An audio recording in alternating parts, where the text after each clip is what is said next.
Tayo po ay didiretso na sa ating ating kasamang si Maricel Halili na nasa Kuala Lumpur, Malaysia, no? At dahil natapos na yung ASEAN Summit, pero meron ding pagpapasa ng hosting na mapupunta na nga sa Pilipinas atin, susunod na taon. Pero before i-discuss ni Maset, alam ko nagmamadali sa yung mga ganap ngayong araw na ito diyan sa Kuala Lumpur, Malaysia. Pag-usapan natin yun. Kung Disney characters kayo, ano bang gusto nyo? Isa nag-Snow White na eh. Masya, ikaw muna.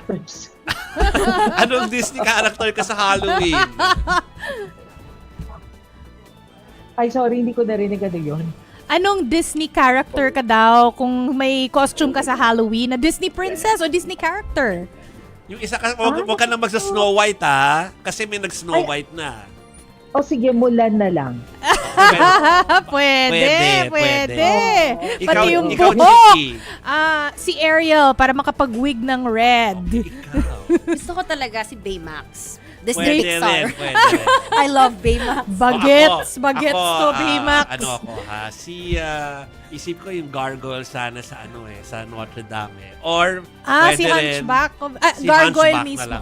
Si Oo, Hunchback yan, yun mismo. na lang ako. Ano ba yan? Ba't Hunchback naman? Pero kailangan Para daw maiba. may dance steps daw. Kailangan makakapag-dance step ka rin. Ay, hindi natin matatalo si Mase sa mga dance step na pang TikTok. Siya yan. Okay. Anyway, Kakaiba Mase, siya. Oo.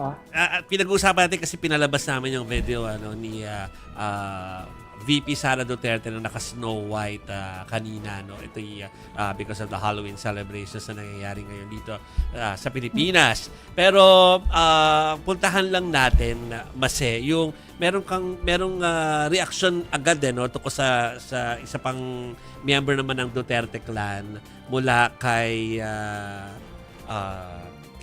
Auntie Claire, kay Yusek Claire. Baka pwedeng doon na muna tayo magsimula before yung ibang ulat. Oo, as expected, lagi namang kinokontra ni Undersecretary Claire Castro yan. Pero kasi isinend niya na yan sa Manila, so hindi ko pa siya nababasa. Ito, babasahin ni Chiki for you. Babasahin ni Chiki for you. Teka, Dahil Pinag-read ko pinadala na siya. yan. Kaya lang hindi ko nabasa. Yan.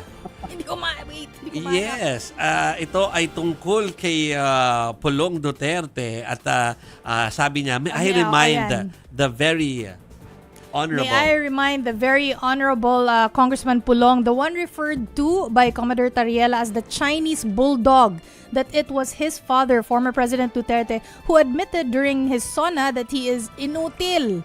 Okay. Well, ang bilis ng pero ito yung next na sinabi. Okay, actually, ang bilis. Dito na lang ako magbabasa.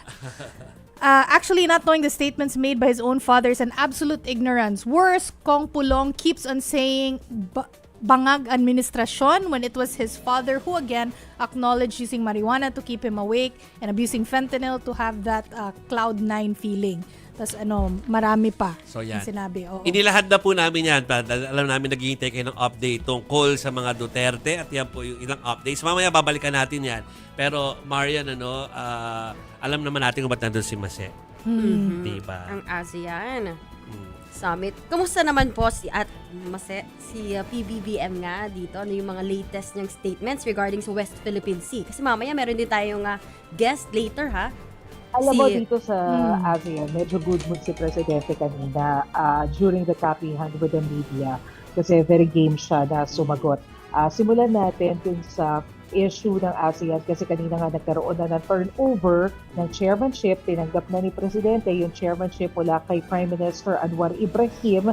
Tapos sabi niya opportunity daw ito para sa Pilipinas. Pero ang sinasabi niya, optimistic siya na sana pag tayo ang chairman sa susunod na taon, magkaroon na rin ng conclusion, yung code of conduct, yung usapin natin sa West Philippine Sea. At ang plano ni Pangulong Bongbong Marcos, iimbitahan niya si President Xi Jinping na magpunta sa Pilipinas. Kasi pag tinignan natin yung mga nakakalipas na ASEAN, kahit itong nangyari dito sa Kuala Lumpur, wala si President Xi Jinping ha. Ang madalas talaga na dumadalo kapag ASEAN ay si Chinese Premier Li Chang. Pero makwento ko na rin, kanina kasi nagkaroon ng ASEAN China Summit at doon sinabi ni Presidente na dapat kinikilala natin yung self-restraint sa usapin ng West Philippine Sea. Kasi pag nawala yan, delikado yung kalayaan natin sa rehiyon. And sinabi niya yan sa harapan mismo ni Lee Chang. So, nung press briefing dito, sa katatapos-tapos lamang na kapihan sa media, kinuwento ni PBBM yung naging reaksyon ni Lee Chang. At ang sabi nga daw niya, binigyang diin niya pa rin, yung naging posisyon ng China, so syempre kanila yung area na yon, di ba? Pero syempre hindi naman niya tinanggap ng Pilipinas. So, kumbaga parang I agree to disagree. Parang Yes. ganon silang dalawa. Ayan, exactly.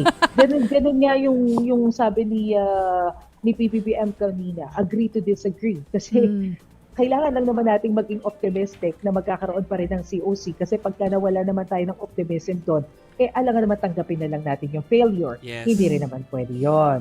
Oh. Pero Masay, paano rin mako-convince ni PBBM na mapa-attend nga itong si Xi Jinping? Lahat daw ng possible ways gagawin niya.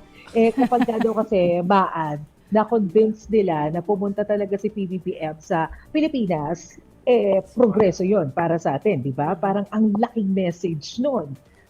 Na parang ang laki na ng iniusad natin pagdating dyan sa usapin ng West Philippine Sea. Pero syempre, kahit nandito sa ASEAN, hindi naman nawawala yung issue ng corruption. So tinanong pa rin natin tungkol sa ICI. Alam mo, sinasabi ni Presidente, alam niya yung frustrations ng mga tao doon sa Usad Pagong na investigation about sa corruption. Pero kasi tapos na daw tayo dun sa political na aspeto Nasa legal na aspeto na tayo. At importante na kapag legal aspect na, dumadaan tayo sa procedure kasi ayaw naman daw niya na may masabi na anong nangyari kahit na mayat-maya na daw yung natatanggap nilang mga messages na, oy, ipakulong mo na to kasi tukuy mo na naman kung sino talaga yung corrupt dyan. Bawiin mo na yung pera. But they cannot do that kasi kailangan daw dalihin sa korte. Yeah. Oo. Ang hirap kasi ngayon, no? Yung China talagang hindi nila nire-respeto, no? Yung UNCLOS, yung arbitral ruling, and lalo na even itong code of conduct. So, medyo pahirapan siguro kung paano natin mako-convince nga na mag-participate ang Yes, China. pero teka lang ha, malapit na kasi ako magbabay dahil pupunta na kami sa airport. So Okay. ikukwento Baka ko maiwan lang si na Masay. ngayong gabi, pauwi na kami, papunta ng Manila, madaling araw ang dating ni Presidente bukas, pero meron pa siyang mga local events dyan sa Manila bago siya dumiretso sa South Korea para sa APEC Summit. Yes, mag-Apex Summit nga siya. Okay, Masena, ko ayaw namin maiwang ka dahil ibang budget yun pag naiwang ka ng aeroplano. Yes. Kaya go ahead, safe trip. Ingat, pabalik. ingat. See you. Natanong kaya yung tungkol sa salain ng Pangulo kung kailan ba maglalabas? Oh, pero Pero 'di parang ba? handa daw. Oo, sabi 'di ba ni Yusek Claire na kung gusto naman di mag-request kayo. Yes. Yun nga. So, walang nagre-request. Lahat tayo parang ilabas yun, pero walang nagre-request no? Sabihin ko lang, babalikan ko lang, Marian at saka Chiki tungkol dun sa China. No? Of course, parang feeling ko, parang hindi ma-attend yun. Ano? Parang attend ba? Pero, at the same time, dahil it's out in the open, may invitation, alam naman natin na parang parang actor din naman ng China. Meaning, ayaw naman nilang napapaya sila sa global scene. Oo, important sa kanilang reputation Important yung nila. reputation Oo. sa kanila. Business. Baka naman, Kasi parang napag-uusapan naman yan na sila na parang kung ano lang ba yung pag-uusapan. Para walang mga awkward moments if ever, no? So, may mga diplomatic channels na pwede silang parang daanan para mapag-usapan kung ano man. So, tingnan natin. Pero hopefully, tayo umaasa, no? Para eventually, meron kahit isang step going towards yung, yung tayo dun sa parang pag-uusap. Dahil parang lagi na lang, tayo parang may nangyari incident, magpa-file tayo ng protesta, parang hanggang ganun Paulit-ulit, na lang cycle tayo na lang lagi. siya. Nakailang Oo. daan na nga ba tayo? Marami Oo, na daan yes. na Oo. That's true. Pero, Hindi, yung sinabi ni Masay kanina, yung napag-usapan yung corruption doon, I think very important yung talagang idiniin na kailangan po, hindi pwedeng ipakulong nyo na yan, tapos walang due process. Kasi meron akong mga nakakausap din, sinasabi talaga nila sa akin, alam naman natin sino nagnakaw, referring to the former House Speaker sila, no? Yeah. Alam naman natin sino nagnakaw, ipakulong na yan. Sinasabi namin, hindi pwedeng ipakulong mo lang yan dahil wala ka namang pruweba. Wala pang ebidensya. At yun yung hinahanap nila, mga kapatid, kung meron man.